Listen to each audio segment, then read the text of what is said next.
안녕하세요, 나무왕입니다. 여러분, 제가 지금 바로 대한민국에서 벚나무를 가장 잘 기르는 농장에 와 있습니다. 이 벚나무 하면 기본 이제 여러분들은 왕벚나무만 생각하실 거예요. 근데 바로 제 뒤에 있는 나무는 왕벚나무가 아니라 겹벚나무입니다. 이 겹벚나무가 뭐냐 하면 벚꽃이 다 피고 지는 시기에 핑크색으로 복슬복슬하게 피는 그 꽃이 바로 겹벚입니다.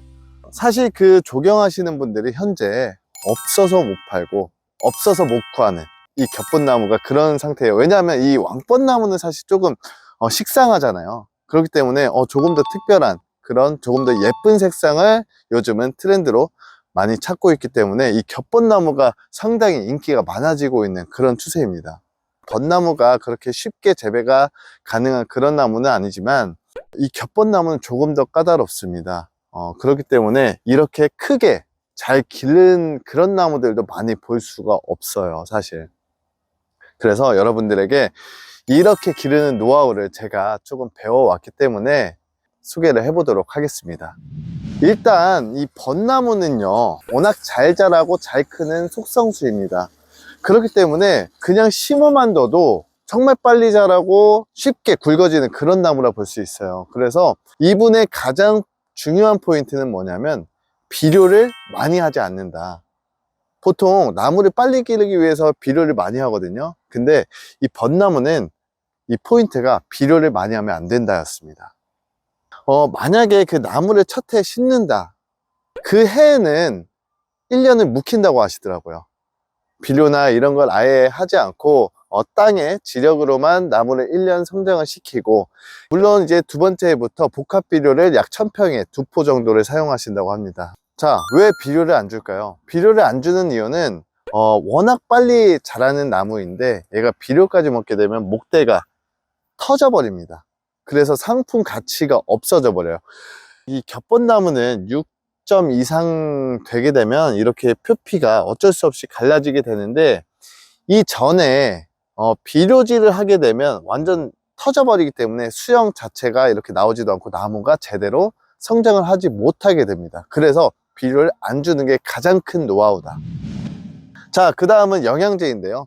영양제는 이 한 통을 사용하는데 정량의 반 통만 사용한다고 합니다. 왜냐하면 아까 그 비료랑 같은 개념이에요. 그 영양제는 반 통만 사용해서 충분히 골고루 뿌려준다. 이게 두 번째 노하우입니다.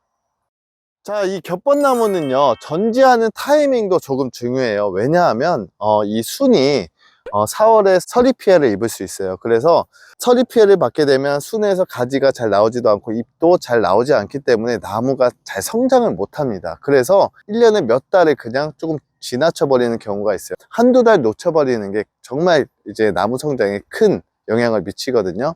그래서 보통 나무 전지를 뭐 2월에서 3월 달에 하지만 이분은 이제 늦서리까지 지나서 4월에 잎 나오는 시점에 전지를 해주신다고 합니다. 그래서 최대한 동해 피해를 받지 않도록 하는 게 중요한 포인트라고 합니다.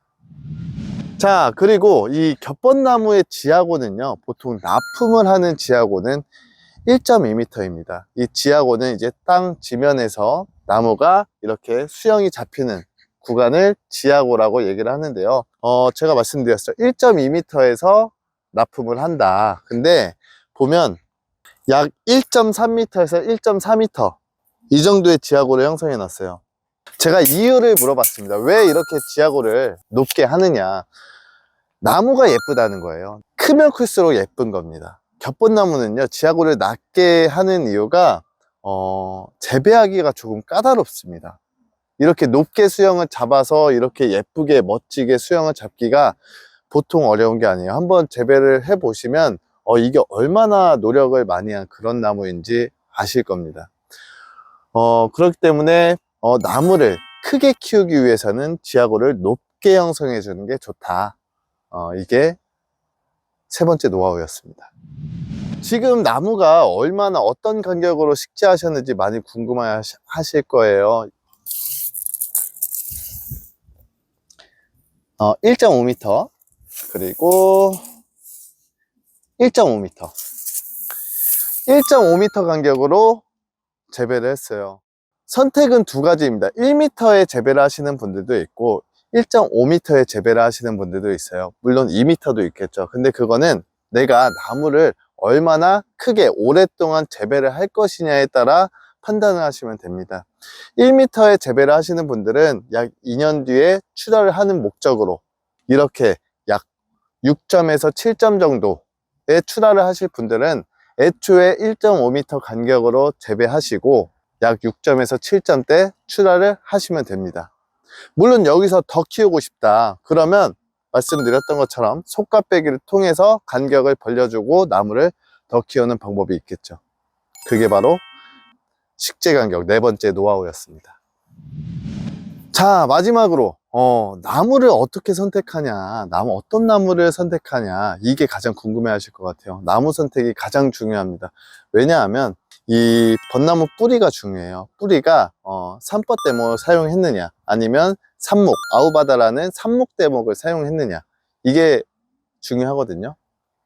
이 삽목 뿌리는 천근성이라서 뿌리가 옆으로 뻗어요. 그리고 산뻗 대목은, 벚나무 실생 대목은 심근성이라 밑으로 뻗습니다. 그래서 어떤 차이냐면 천근성은 바람이 많이 불었을 때 뿌리가 옆으로 뻗어 있기 때문에 지탱하는 힘이 약해요. 그래서 쓰러지는 경우가 있습니다. 나무가 커가면 커갈수록 그런 문제점이 발생을 해요. 처음에는 잘 모릅니다. 그래서 이렇게 나무를 심어서 판매를 하고자 하시는 분들은 꼭 산뻗 대목을 사용하셔야 됩니다. 가장 중요한 점이에요. 그게 지금까지 얘기했던 거는 이제 재배하는 노하우였다면, 이거는 이 시작부터 잘못되지 않기 위해서는 산뻗 대목을 사용한 벚나무를 사용하셔야 됩니다. 물론 이 겹벚뿐만 아니라 왕벚나무도 마찬가지예요. 그렇기 때문에 그 점을 꼭 아시고 재배를 하시고 판매를 하셔야 됩니다. 나중에 이제 판매하실 때에도 문제가 생길 수 있어요.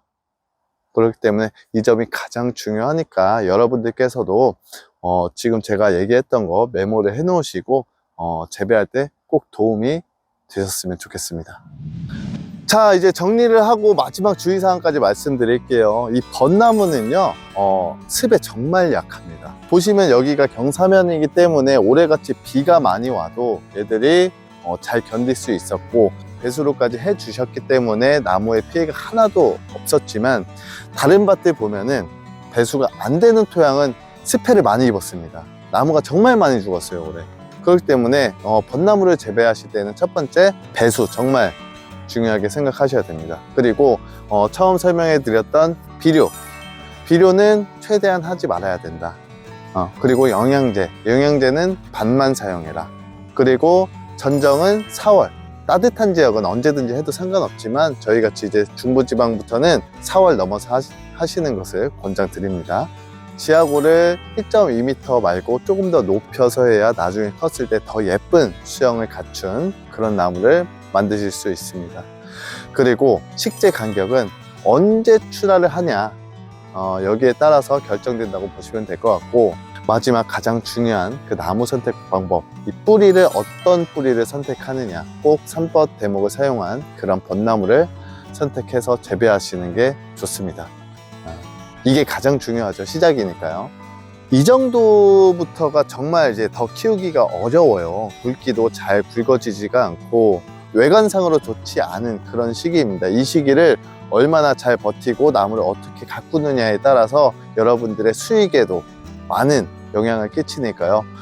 앞으로 제가 이런 좋은 정보가 있으면 바로 영상을 찍어서 소개를 해 드릴 테니까 나무왕 많이 구독해 주시고 영상 끝까지 지켜봐 주세요. 감사합니다. 고맙습니다.